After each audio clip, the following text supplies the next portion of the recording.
And the whole anti-Semitic word is, to me, that's a trigger because I heard Charlemagne use it on the Breakfast Club talking about him, and then I actually looked it up, and you know how many people have been labeled anti-Semitic during that thing. You talking about Oprah Winfrey? You talking Martin Luther King? He was anti-Semitic in a lot of stuff. Nick Cannon recently, him and Professor Griff. Yep. Nelson Mandela, Marcus Garvey. You know what I'm saying? People of that nature to where, you know what I mean? Like, to me, what Ye was saying was some of the stuff that a lot of us black people talk about behind closed doors, and how the Jewish people, that they run a lot of the industry, and so they're like gatekeepers to a degree. You're familiar with some history. Like, we know the Vanderbilts, they ran the railroad industry. Yeah. So if I said that the Vanderbilts ran the railroad industry, am I anti-Vanderbilt? If I said that the Rockefellers ran the oil industry, am I anti-Rockefeller because am I anti-oil because I said they ran the oil industry? The Rooneys ran the steel industry. That's why the Pittsburgh Steelers, that's why they get that name. They ran U.S. Steel. Am I anti them because I said that? So now when I say that the music industry, to your point, when you look at it across the board, coincidence, call it what you want. Jerry Heller. But that they're all Iveen. Yeah. What's my guy named? Rick Rubin, Lear Cohen. Rick Rubin, he's a Jewish, yeah. Oh wow, okay. Yeah, Lear Cohen. Like, all of these guys are Jewish guys. Like, so when you look at the people at the top, and I'm not, it is what it is. It's business. Right. But when you look at a lot of these law firms, yeah, it is what it is. Yeah. When you see Goldstein, Goldsmith, Baum, Cohen, like when you see these names, like, that's what that is, and that it is what it is. It's just not checkers. Yeah. I ain't mad. Do your thing. If your interests don't conflict with mine, whatever. Because I say that makes me anti. I'm not against you. Right. I'm probably gonna hire you. Right. When I get in trouble, I'm probably going to you. Right. It's about what you see what I'm saying? Like, so how am I anti? And I done put your kids through college. Yeah. How am I anti? How many rappers have put somebody kids through, paid for your bar mitzvah? I'm just saying. If anything, we in this together. Right. Lockstep. Should be.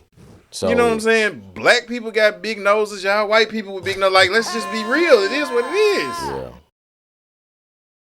Now, but and I promise you, but if somebody got this clip and they would take one thing because I said that, and then like Shaq recently said on Drink Champs, I ain't gonna say it because, you know, if somebody chopped this clip up, y'all gonna say I picked Red Man over Method Man. I love them both. They'll take that one clip and say, "Oh, El Presidente is," and I'm not anti nothing. Yeah. And that's the thing, because the next day after the Drink Champs thing was gone, Nori got on 3 different big platforms and apologized for having Ye on there, for saying certain things. Now, I'd be interested to know who owned those platforms that Nori got on. And we ain't got to say them, but I'm just curious. I think it's obvious. To me, I think it's obvious because clearly, because I remember he put promos out like, oh, yeah, I want to watch this interview. Oh, we got better numbers than the NFL. Or something he put out there, like, you know, when he posted it on Sunday. Mm-hmm. So, to me, Nori was pushed into, you know, pushed into apologizing. But to me, I think he should have did a better job of reading the room.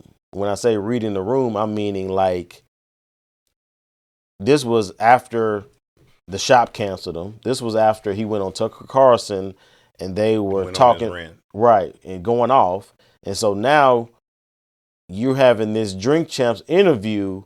If anything, that you might not need to drink as much on this show because you got Kanye. You might not just needed to drink as much because you needed to control the room to a degree. So do you remember me saying this? And like, you probably have to go back in the archives and look, but I was saying on one of our episodes, like, I love Drink Champs, but like,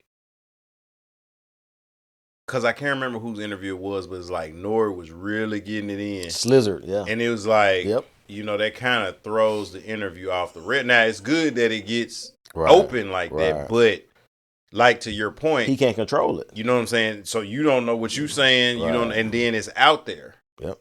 You know what I'm saying? And again, you got somebody that's a client, you got a delusional person on there, and he went full Joaquin Phoenix and Joker. Yeah. You know what I'm saying? And like, you remember when he was sitting on that couch and he shot Murray, and the fact like he went full Joaquin. Yeah. That needs to be a new award. When somebody goes full Joaquin. Right. But like my thing is, dude, and this is where I'm at with us.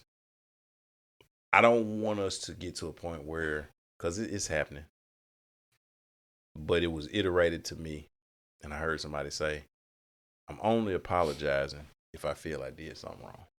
Mm-hmm. When you apologize, you're acknowledging that you were wrong. Yeah. So if you're not wrong, and now again, if it's a misunderstanding, correct us so we can say, oh, our bad.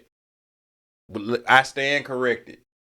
Mm-hmm. But when I say I'm sorry, when I say I apologize, forgive me, I'm acknowledging I was wrong. Mm-hmm. My intention may not have been wrong. And so sometimes when you get better and more information, it's like, oh, okay, I didn't know that. Right. All right, disregard.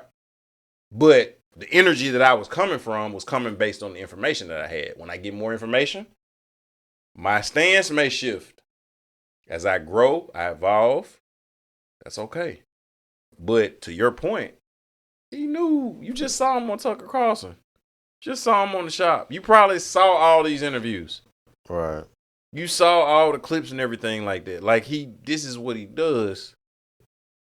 So. And he thought it was gonna be different, but I give Nori to whatever nigga. Yeah, he get to whatever nigga with that because I just don't like it for like the landscape of podcast period, because podcast was supposed to be the free space to where people can spew their opinions and different stuff of that nature and not be ridiculed for it, because it's our show, but just because they saying it don't mean that we actually necessarily agree with it. Yeah. But on Drink Champs, you're so not sober, like you can't even. He missed it. Yeah, he's like, I tried to check him, but I was already gone and all this stuff. And so I think Vic back there is actually doing something, but I actually want to hear your view on that man been quiet this whole Ye. I want to hear your view on Ye. With you, I know you got something. I know you know he shoots videos. He's trying to blow up. He ain't gonna say, he ain't got no comment. Clown? Huh? Clown. Say clowns. You don't. It's always, ever since he married Kim Kardashian, I feel like it's always been for TV. He been downhill from there, huh? So you feel like that curse is real? What? Kardashian curse? Yeah. The only one who escaped it is Reggie Bush. Keep it presidential.